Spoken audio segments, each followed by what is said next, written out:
last piece of business for today is I have the honor of introducing Darrick Hamilton for his presidential lecture. And I wasn't here when he was chosen to be president, but I'm sure that what the committee was thinking is what an honor it is for us to have somebody whose name is really synonymous with economic theory and policy proposals that put forward social justice and emphasize really what social economics is all about. And Darrick really comes without requiring any introduction. We all are familiar with his work and the strength of his work. And so without me babbling on for too long, let's welcome Darrick Hamilton.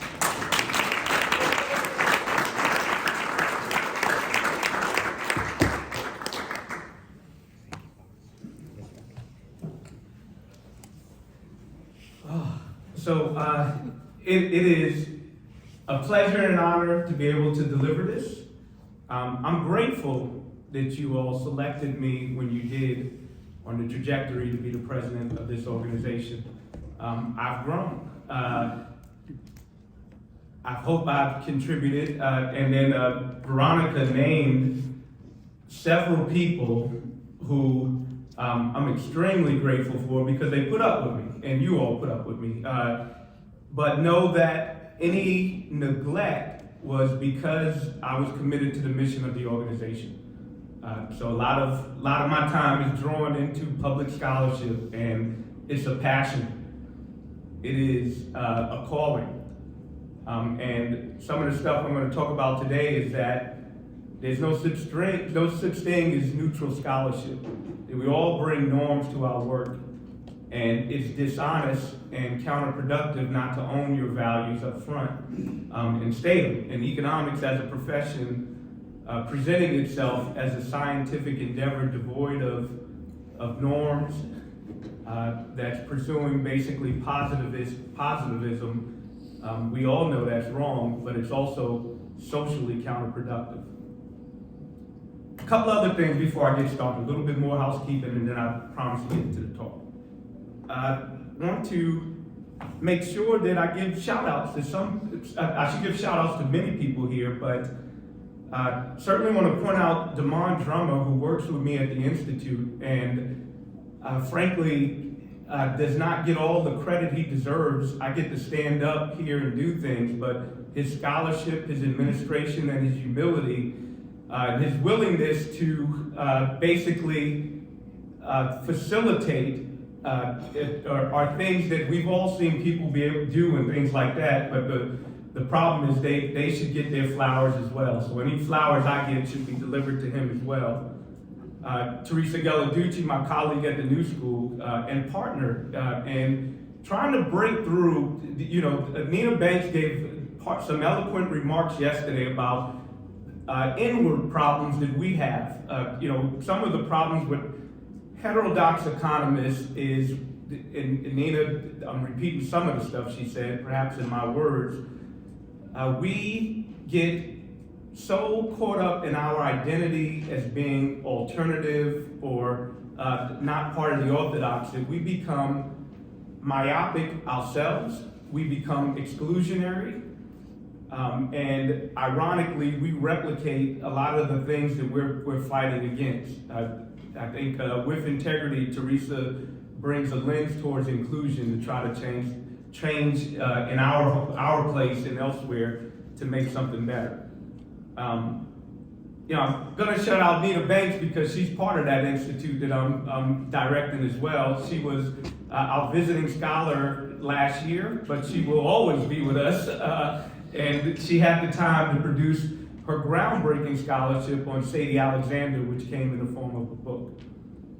I'm going to present a talk today grounded in a series of papers, and there were co-authors on those papers. So one paper is in the data list, and I'm not going to do the paper justice in this talk. So I'm so proud of that paper. I think it's one of the best papers I've been a part of writing. Its title is Intergroup Stratification, Political Economy, and Inclusive Economic Rights. And it included Grieve Chelwa and Avi Green as co-authors on that paper. Another paper that I'm proud of, it's an essay, not quite a paper, but it's in Democracy Journal, and Damon was a co-author on that one, Centering People and Environment. And that paper is basically making the case that, frankly, every political economic endeavor the government is involved in is industrial policy. A tax cut is industrial policy. We argue that the best form of industrial policy is when we invest in our most treasured resource, which is people and the environment, and that's what that paper does. I'm going to use a lot of that today as well. And then I'm also going to center this talk a great deal on Jared Ball's book, what is it called? I hope I get the title right. The Propaganda and Myth of Black Buying Power. So I'm gonna bring that in there. And you know, again, it's grounded in some of the discourse of the politics of discourse itself. All right, so let me get into the talk. In determining how to define structures and direct, oh, you know who else I forgot to shout out? Tamar Morant. Tamar was a graduate student with me, and this might make me emotional.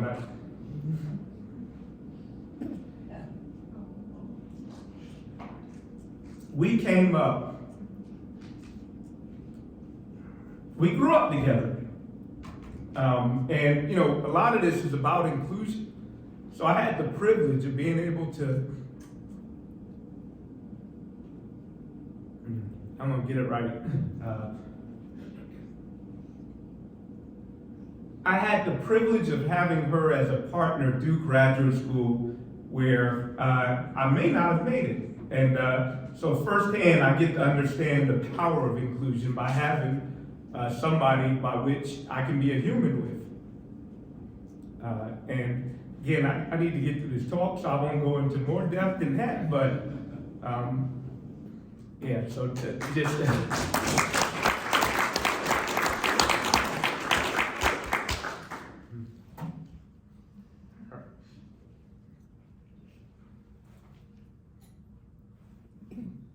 I need to walk around with handkerchiefs because I'm a crybaby. All right. So in determining how to define structures and direct public resources with the purpose of promoting economic and industrial activity, one should first and foremost begin with a simple but fundamental question: what is the purpose of an economy? And then a follow-up question: what is government's role in achieving that purpose? Without a North Star vision that details the purpose of an economy, we're limited in our ability to challenge existing norms in the status quo and even reimagine something different and better. The emergent framing in our discipline, and I said this earlier, as a science, is a big part of the problem.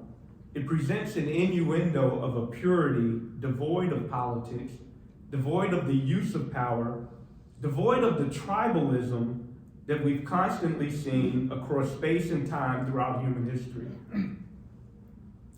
Also grossly unacknowledged by the profession is that economics itself is not immune to politics and societal power relationships.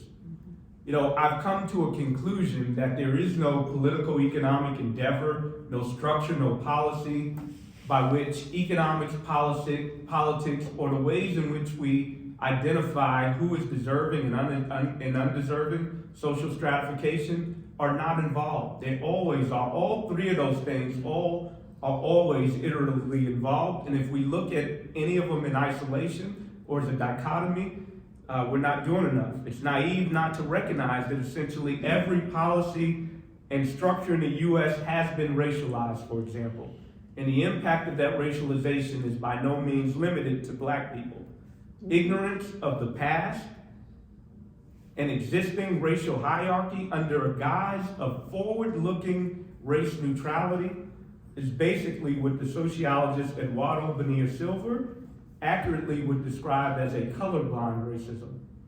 The structures of our political economy go beyond class. They go beyond individual bigotry. And as a matter of course, race and social identity in general, they are weaponized. They're strategically used to generate hierarchy and propel systems of poverty, stratification, and persistent inequality. Let's give some empirical reality. Not only do race-based disparities persist across socioeconomic status, they often widen and grow at higher levels of socioeconomic status. This empirical reality is vivid when it comes to the racial wealth gap, which has its genesis in slavery when black people were literally the capital of a white slave-owning plantation class. Despite secular improvements in racial disparities in education and income, when it comes to wealth, the racial wealth gap has largely remained unchanged, at least since we've been systematically collecting data on it. The limited explanatory power of education, and hence what we label as human capital in economics, and the extent of the racialized nature of America's political economy goes well beyond wealth. The unemployment rate for black people is typically twice that of white workers, irrespective of their age and their education. And in terms of earnings, black people are paid less than their white counterpart, irrespective of social and other economic characteristics. Moreover, across business cycles, racial disparities widen, and they widen more for those with higher levels of education, further emphasizing the role of social identity hierarchy in establishing distribution for socially desired outcomes, and how that sorting becomes more magnified when we're in the throes of recession and scarcity becomes more entrenched. It has generally been the case that black workers are the first fired when the economy goes into a downturn, and the last hired when it goes into a recovery. But we had this COVID pandemic when unemployment suddenly spiked for everyone. But yet we developed this category of essential workers. Black and Latinx workers were overrepresented in low-wage customer and co-worker contact-oriented occupation where the pandemic health risks were generally the greatest. And this was true even after we controlled for educational attainment. Again, throughout human history, race and social identity more broadly have played profound roles in shaping outcomes in the US and across the globe. Its absence as a focal point in any political economic analysis is gratuitous. It's gratuitous and myopic. All scholarship, all public policy, and all remedies begin with a normative set of values. And this is not a general critique, but rather simply a statement of fact. A fact that opens the door for productive and critical engagement with any program, any structure, any identification or framing of what is or is not a problem, and any purported solution to those said problems. There are a few examples, and now I'm going to get into an example that Professor Jared Ball is eminent in talking about in the myth of black buying power, the propaganda and myth of black buying power. So there are a few examples that reveal the powerful effect of these discourses, framings, and purported solutions more so than the notions of black buying power. And no one has dispelled this myth with clarity, with purpose, and overwhelming empirics than Jared Ball, who's at Morgan State University. The myth is pervasive. Essentially, every US president from Nixon to Obama has centered entrepreneurship and also education. We've already talked about the problems with education as the panacea to redress socially established problems. But they all have emphasized those two things as the cornerstone pathways for black economic development. The political and economic effect of this black buying power myth, what does it do? It absolves the state for the conditions and the remedies of racial economic disparity and black economic underdevelopment. It instead shifts the locus and onus of these disparities on black people themselves. In this case, it's on black people's buying decisions. So whether this political discourse is intentional or not, it's counterproductive. The underlying politics of self-help efficacy, especially if public resources are not being deployed, it is either a deliberate attempt at explaining away racial stratification or unconsciously overlooking the roles of race and racism in determining material outcomes. The economics of black buying power is believed to be powered by a free market wherein atomized, rational economic agents transact with each other, guided by a free will, generating some so-called efficient and optimal social economic outcomes. In this formulation, any attempt of the state to exert stimulus or regulatory influence on these economic relationships for intended outcomes is considered to be interference, a distortion, or deviation from some natural order. That is to say, the state cannot deliver what heroic individuals can themselves accomplish when left to their own devices. The notion that black buying power extends the market fundamentalistic individual decision-making dogma to consumption choices and the intended racial uplift, it is as if black people, if they would only engage in more strategic spending habits, would be able to capture a greater share of America's vast wealth. Well, nothing could be further from the truth. From the beginning of this American project, our government has proactively shaped our economy, determining who reaps the benefits of our prosperity. Here are some examples. While the 19th century import tariffs and infrastructure investments nurtured a fledgling domestic industrial base, fugitive slave laws enshrined a racial structure of work and ownership. Concurrently, the U.S. government's genocidal displacement of indigenous peoples from their homelands, it made the way for the Homestead Act, which transferred those lands to white families free of charge. Also, the same New Deal policies and investments that generated the conditions and capital to fuel white wealth in America defrauded black people of whatever capital they may have amassed through their efforts and redlined them into under-resourced and dilapidated neighborhoods. The proactive role that our government has played in determining the winners and losers, especially by race, is undeniable. There are no aspects of our economy that is beyond the purview and continuous involvement of our government. We have an economic structure that from its origin was founded upon black people as chattel capital. The racial wealth gap, income inequality, wage stagnation, and the persistence of poverty that characterize the American economy, they're not natural, nor are they accidental. They are the direct, deliberate result of laws and policies, both past and present, designed to serve certain interests. There's no amount of individual economic effort that can outrun the centuries-long programs of resource hoarding among the wealthy and powerful, few supported by a political economy that offers the dominant political group, predominantly white with some black exceptions, relative status anchored by an otherness defined by blackness itself. So why then is the myth of black buying power so widespread and enduring? Why does it still hold such resonance as a viable solution to long-standing racial stratification? The myth is appealing to many audiences for different reasons. For those interested in preserving the economic status quo, the myth serves the function of a misdirection. In focusing on individual choices of black consumers, the myth lets government and the larger public off the hook.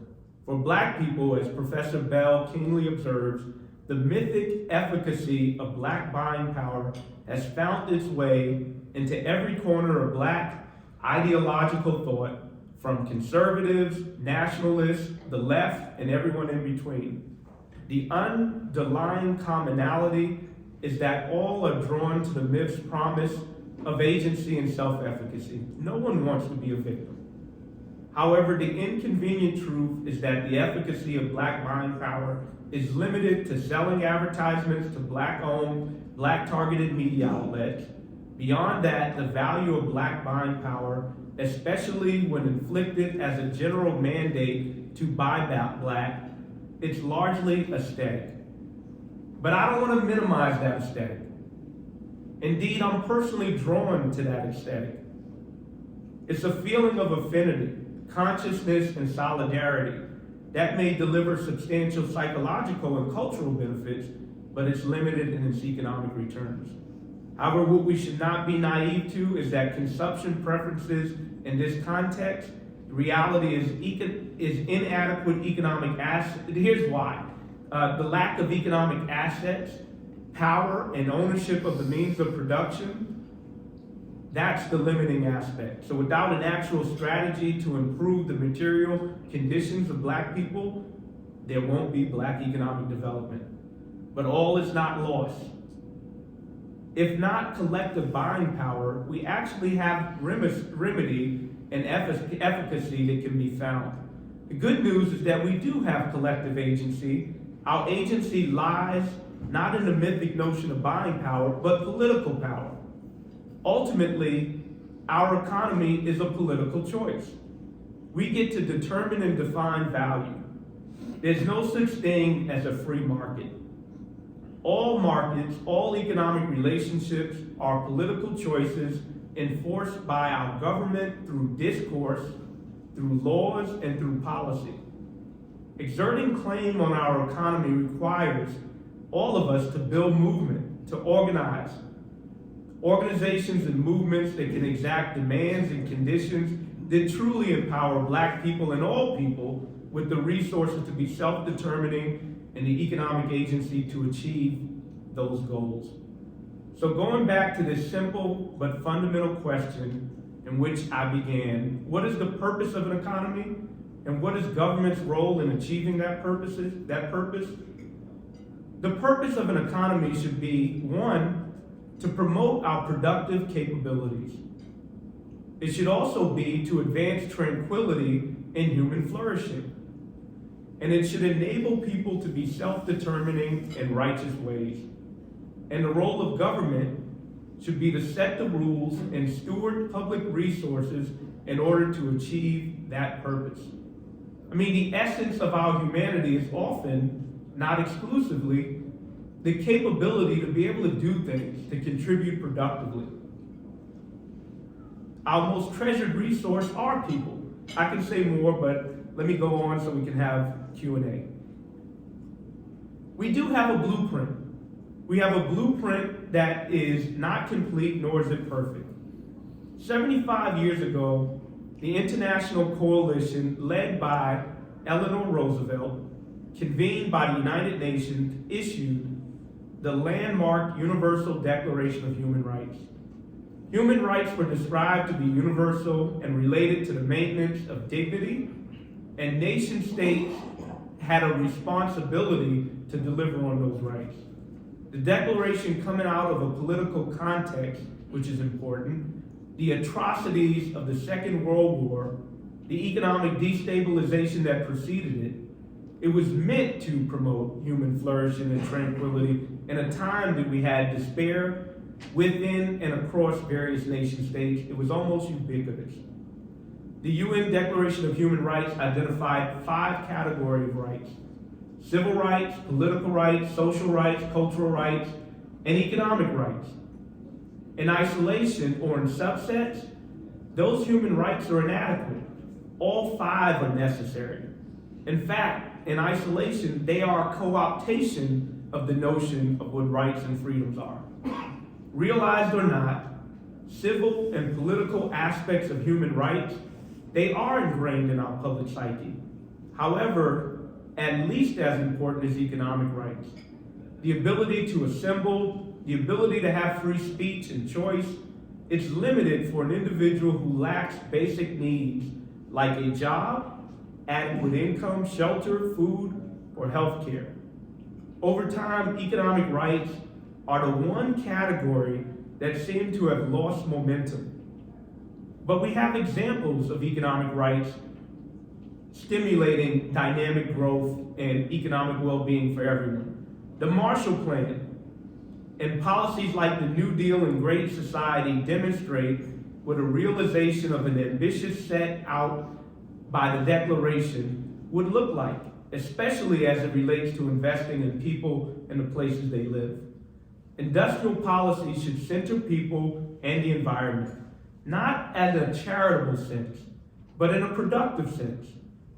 And it is our best foreign policy when it goes to promoting tranquility and migration stabilization. Starting in the 1970s, the neoliberal revolution and the narrowing of the understanding of human rights to only political and civil rights, and the rights pertaining to the protection of property, that started to manifest. Industrial policy began to focus on firms and on a zero-sum, winner-take-all, nation-state competition in the international sphere. This type of industrial policy is antithetical to shared human flourishing and leaves us vulnerable to the economic context of fear, of despair, of growing inequality both within and across nation state. The very situation that the Universal Declaration of Human Rights was put in place to address in the first place. A 21st century iteration on this economic rights framework, it learns from the failures of exclusion of the past by emphasizing that we design, implement, and manage these economic rights in a way that are intentionally inclusive, intentionally anti-racist and anti-sexist, intentionally inclusive of all social identity groups, all races, genders, ethnicities, etc., and all nation states, particularly those that have been marginalized, basically the global south. The rhetorical illusion and elegance around words like freedom and choice and a specific notion of rights, not the economic rights of people, but the economic rights of property. It is a rhetoric devoid of an honest reckoning of the immoral practices by which that property has come to be distributed in the first place. Without resources, individuals are restricted from benefiting from economic markets. Instead, they're at the whim of the charitable inkling or the exploitive nature of agents in that market who do have resources.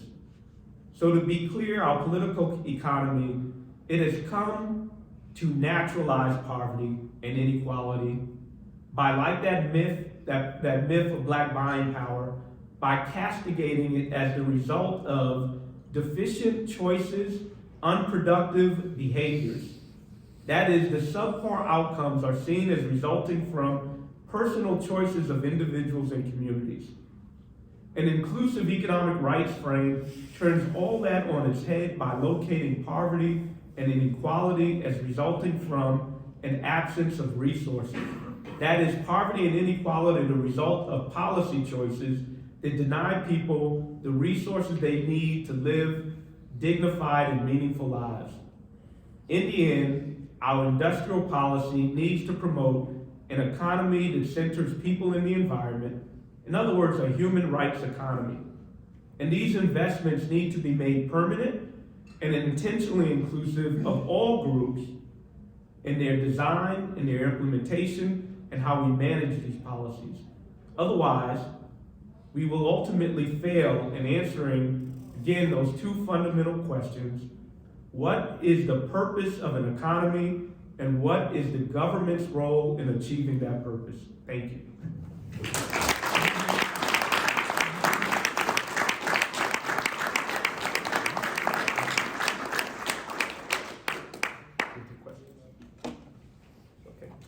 Questions? Comments? Teresa, I see that hand coming up.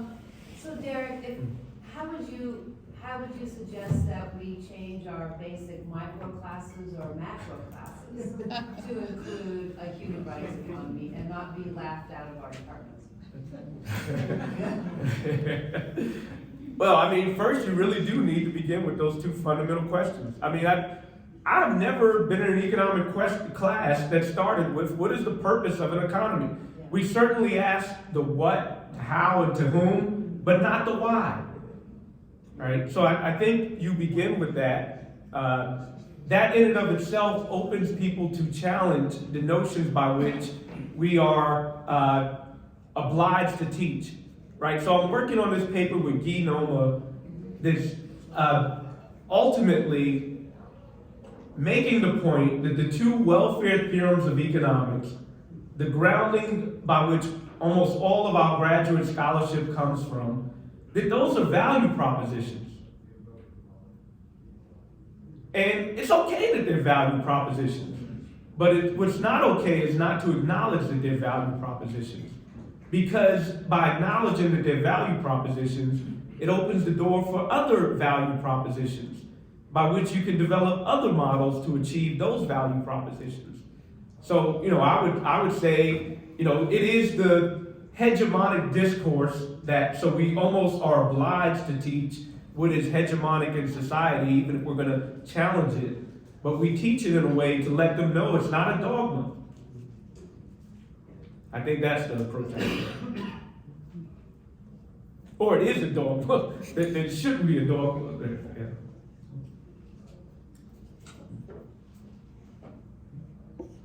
Critiques. Are we all human rights economists now? Well, I'm preaching to the choir. I'm in the wrong room. There we go.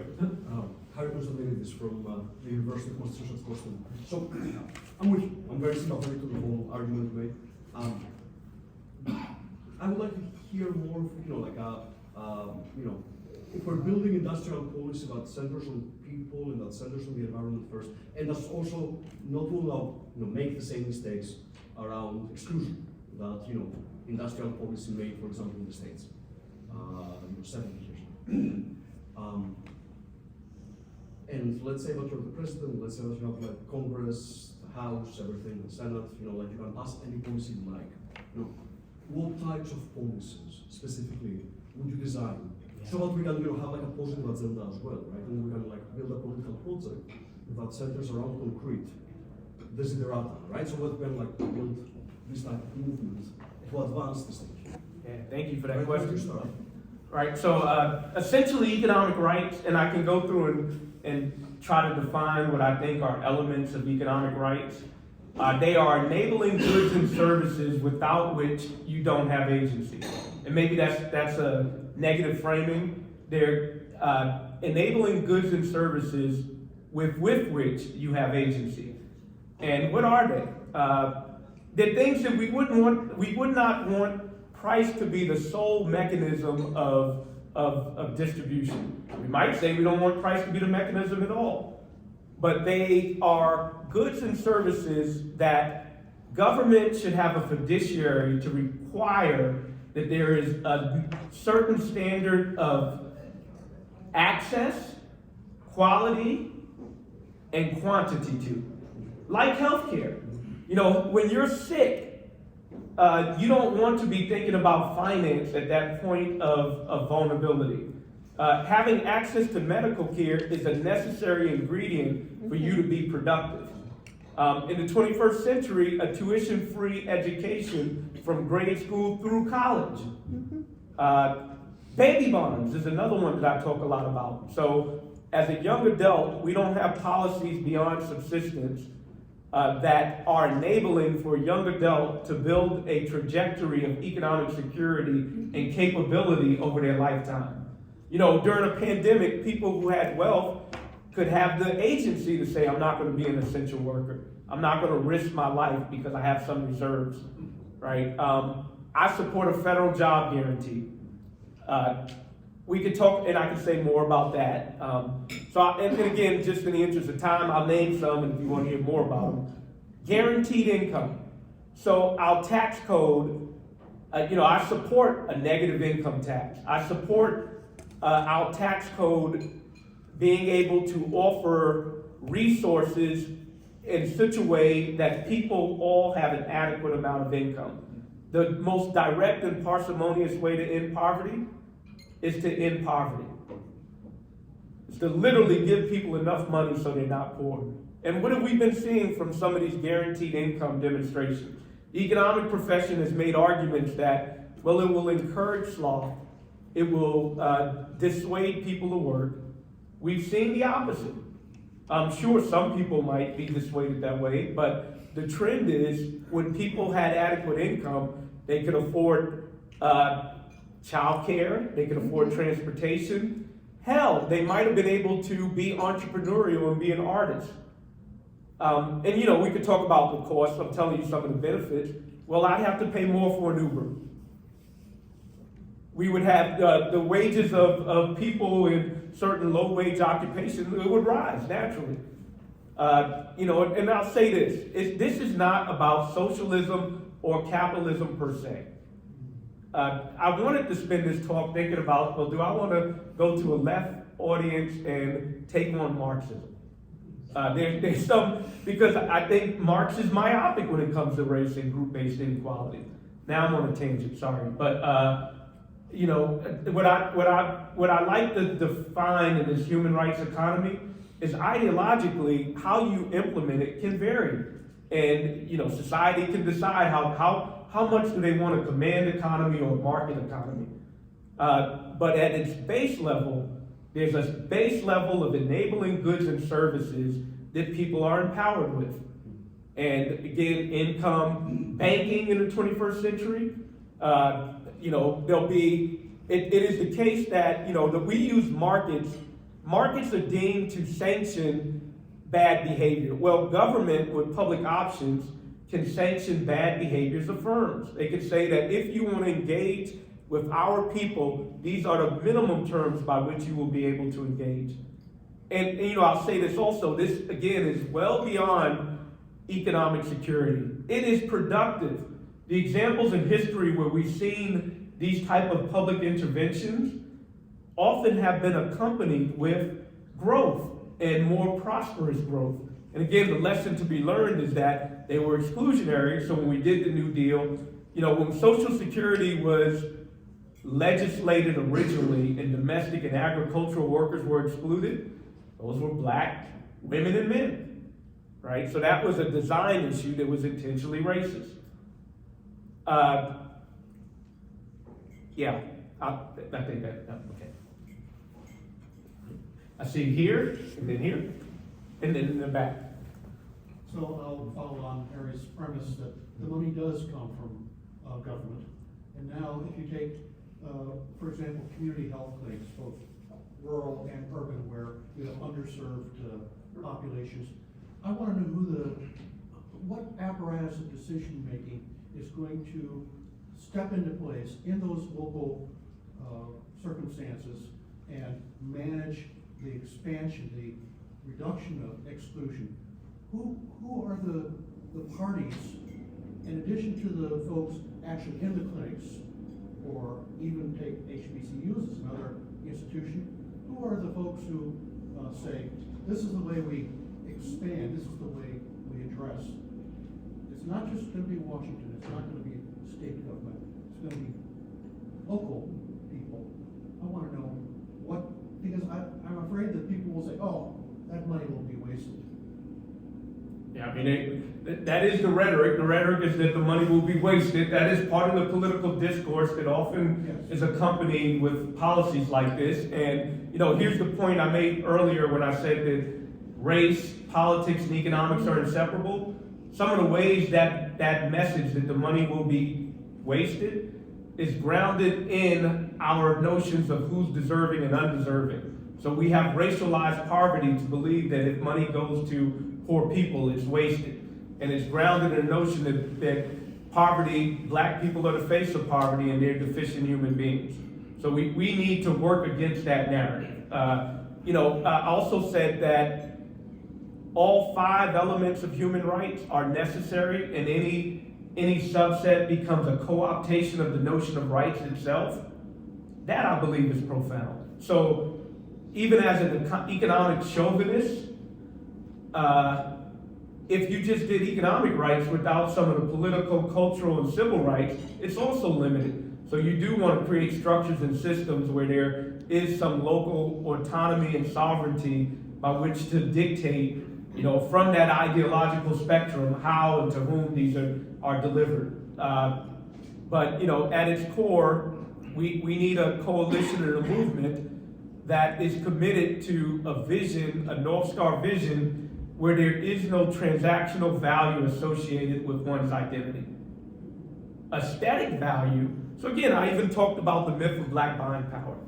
It's not a bad thing that black people want to buy black goods.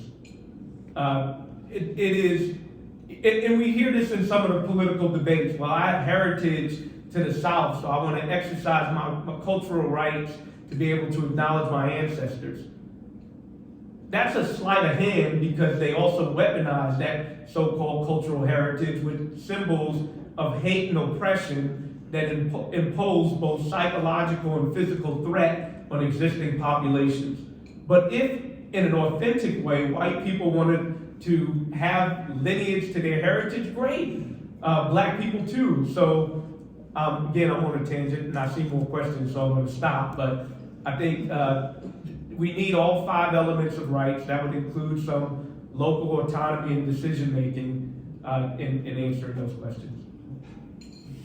Well, first, thanks for the talk and for your broader body of work, which has been so fundamentally important. And of course, your work as the president of the ASE. So thank you for that. Thank you.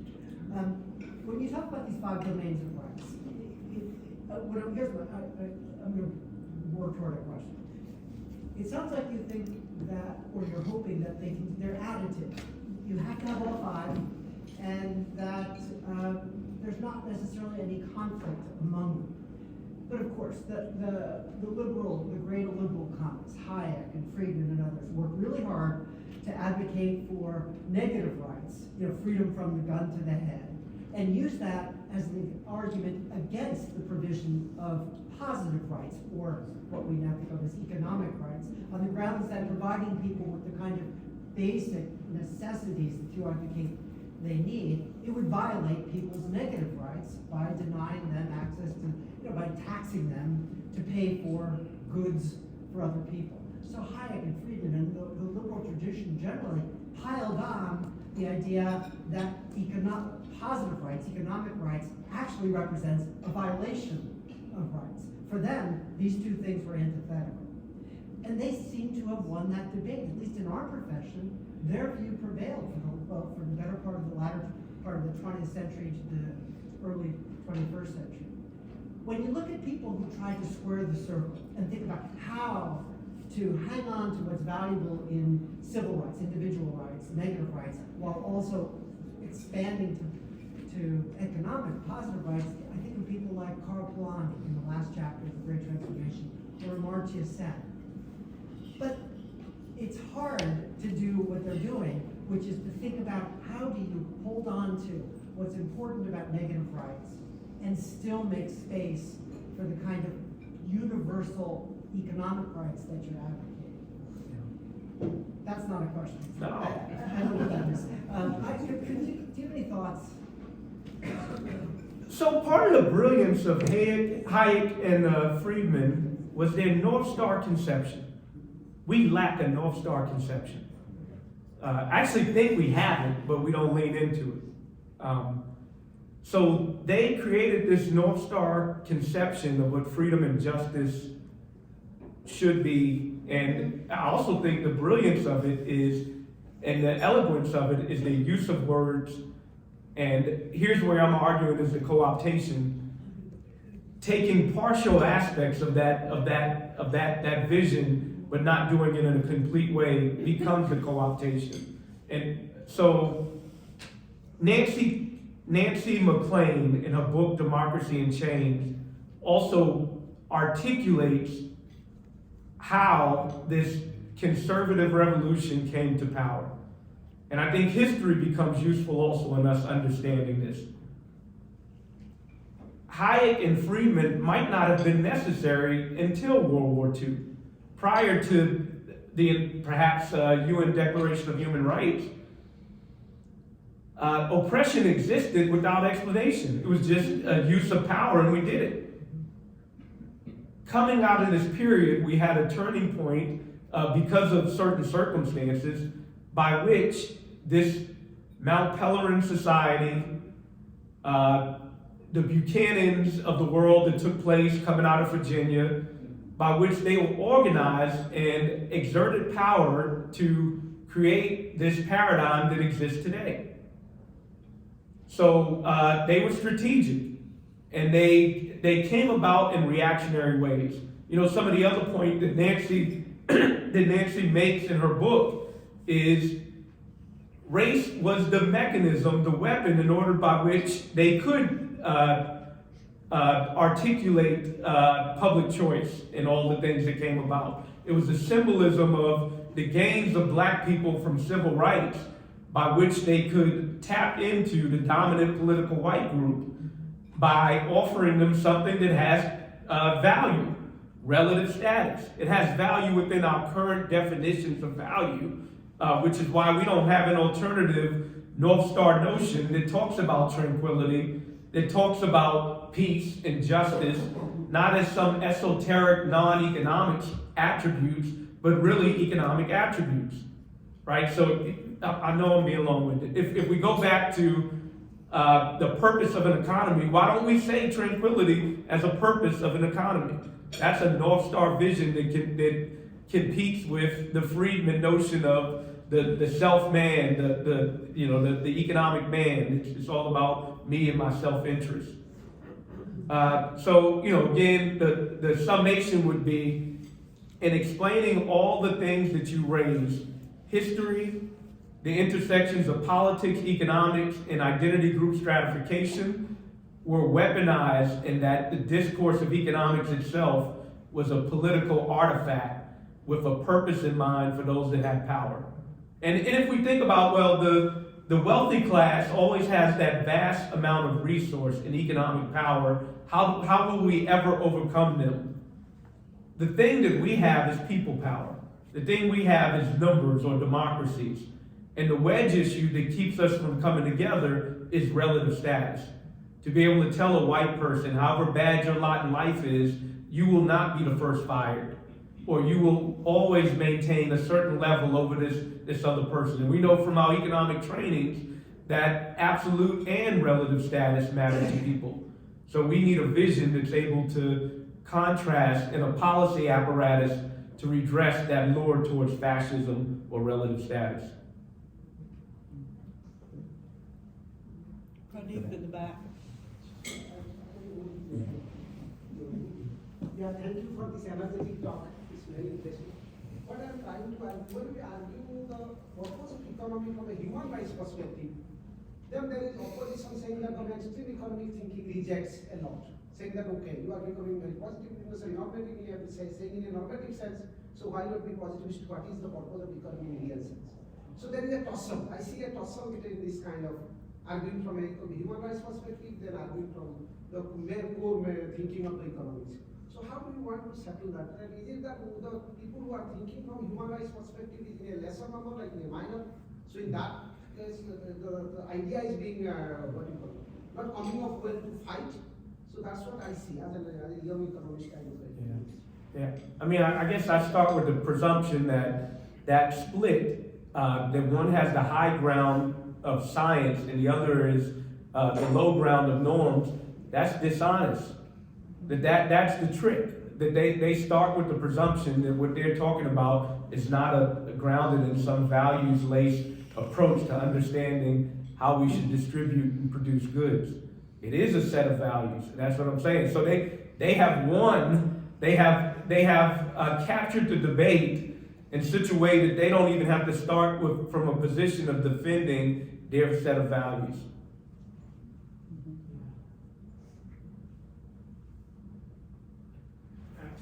Here. Sorry. Yeah, I'm just curious, how would the poverty that some white populations experience, for instance, here in the US, how does that enter into your proposal? Yeah. So, with white poverty, we're vulnerable to messages that Donald Trump presents, right? Policies themselves become necessary to achieve this vision that I'm trying to articulate.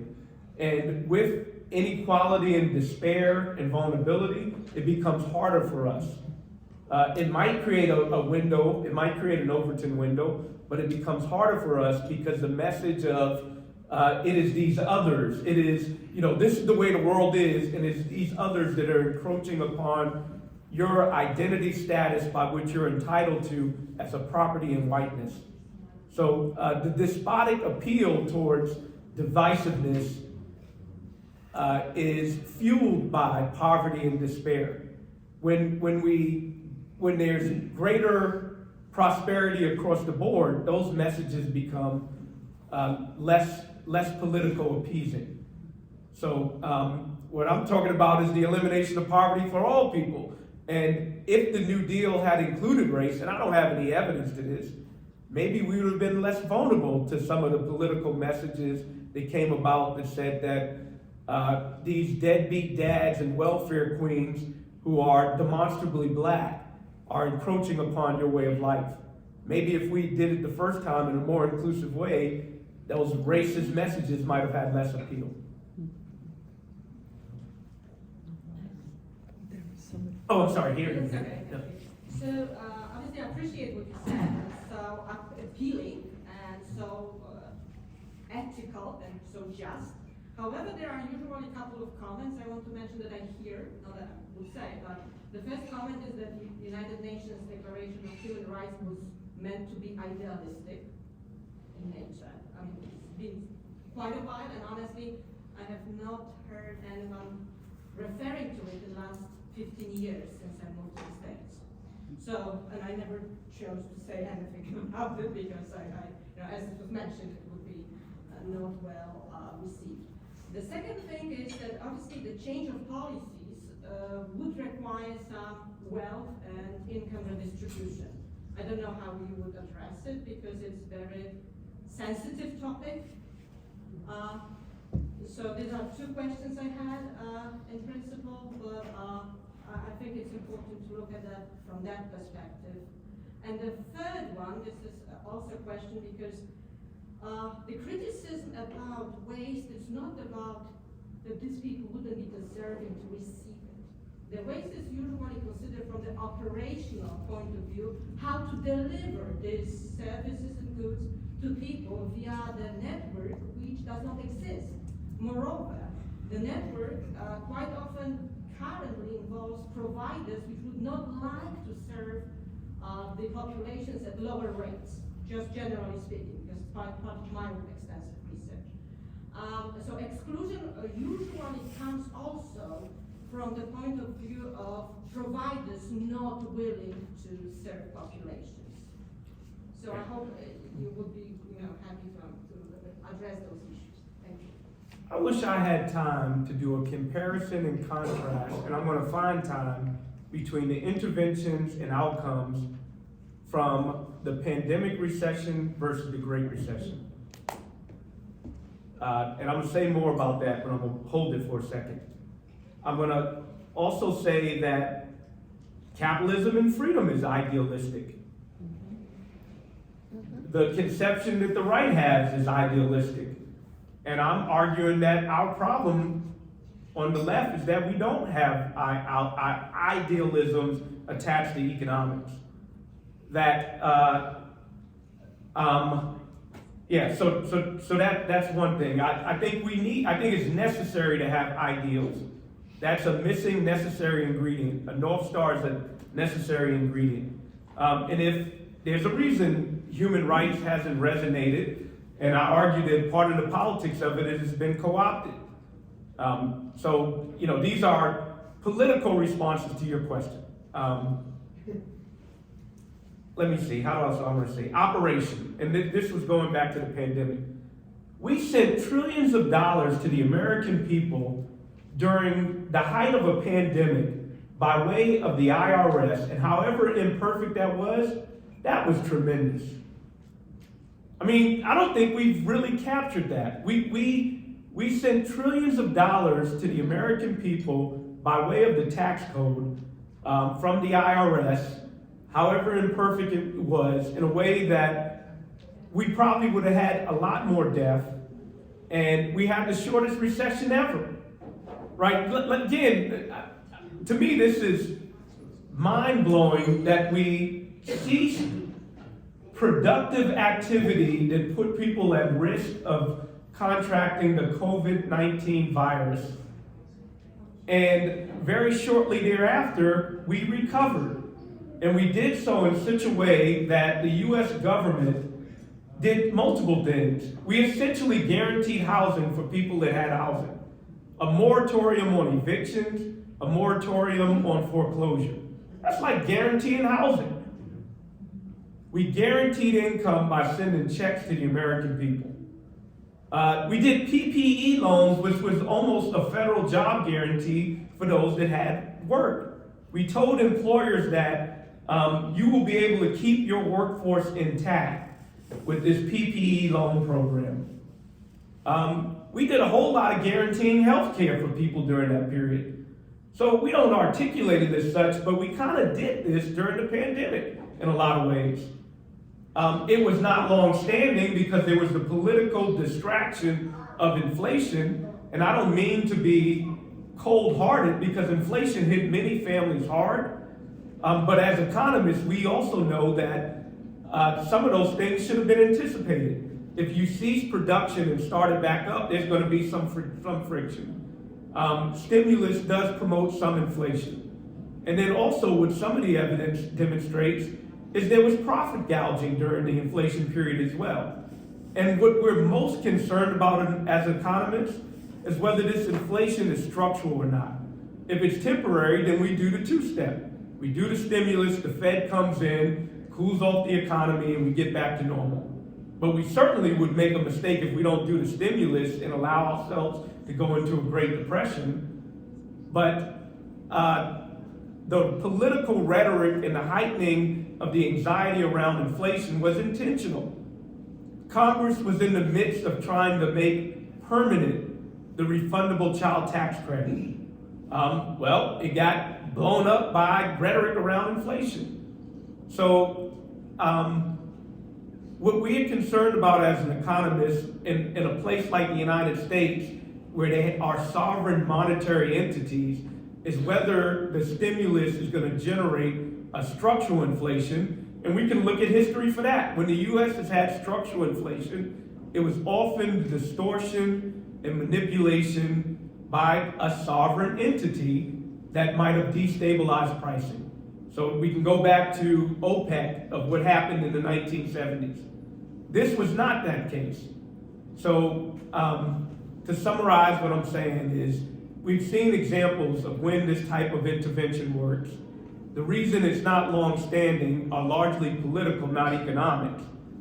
And the question of can we afford it in a place like the United States if its resources going towards productive use, and I dare say ridding us of poverty is a productive use, and all the blight that comes along with poverty, we can afford it. It will promote economic activity, but the cost will be some of those that enjoy middle and upper class lifestyles are going to have to pay more.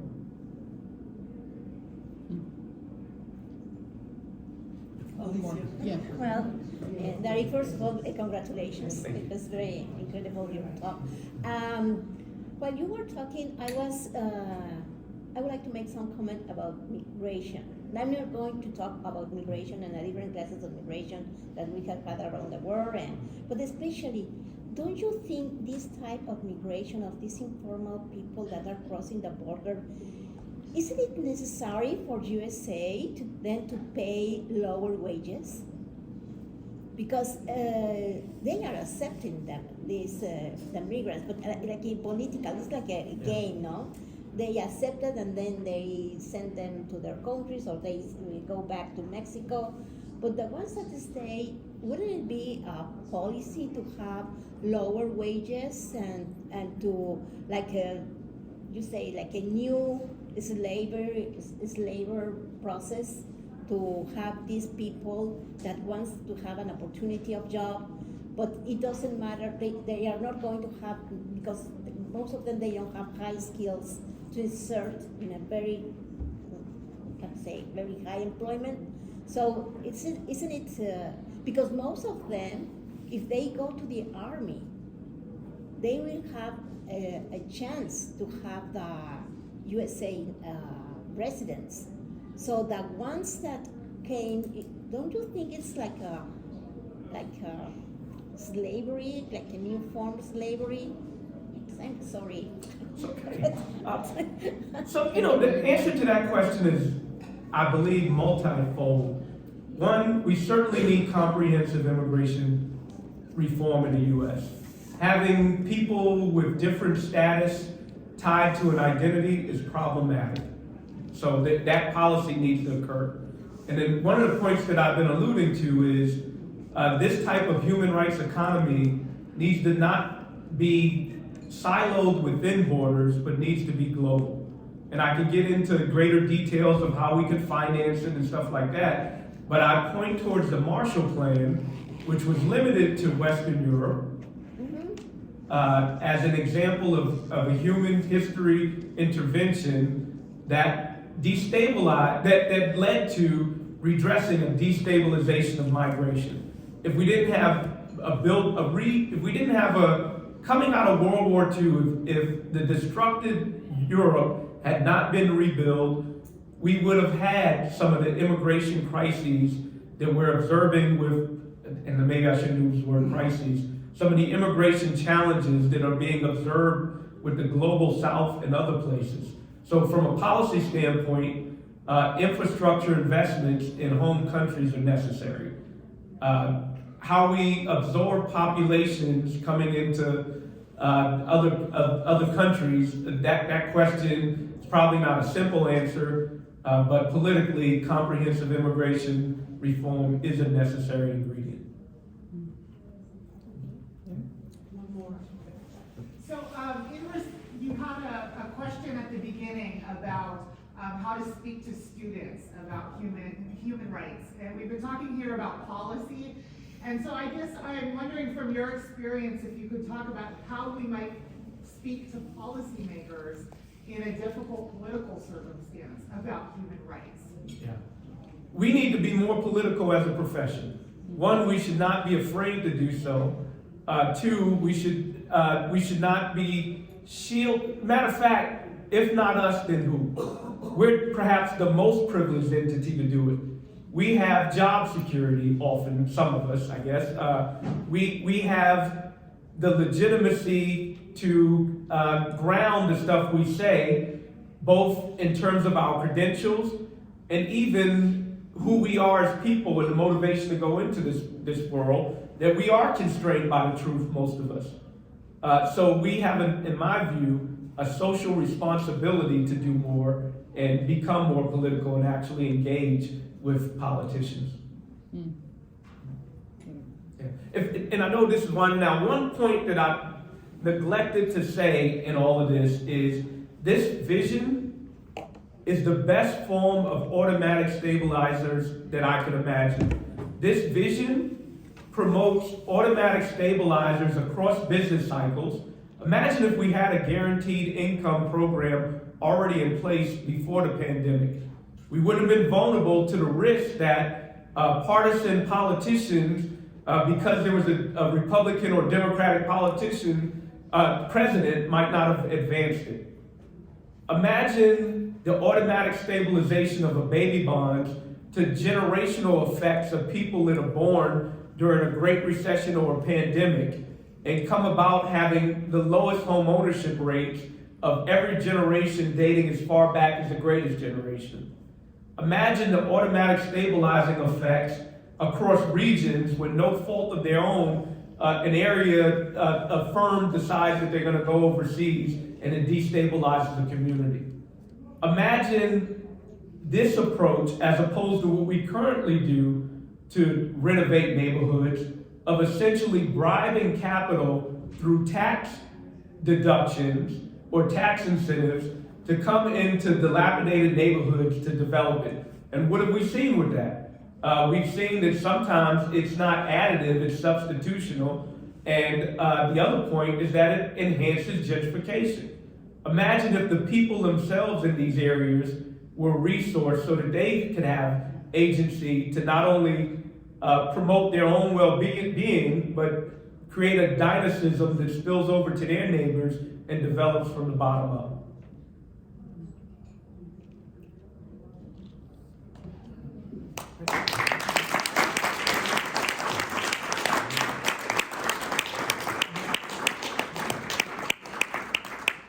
Thank you for that very inspirational set of ideas and talking points for us all to move forward on a political agenda.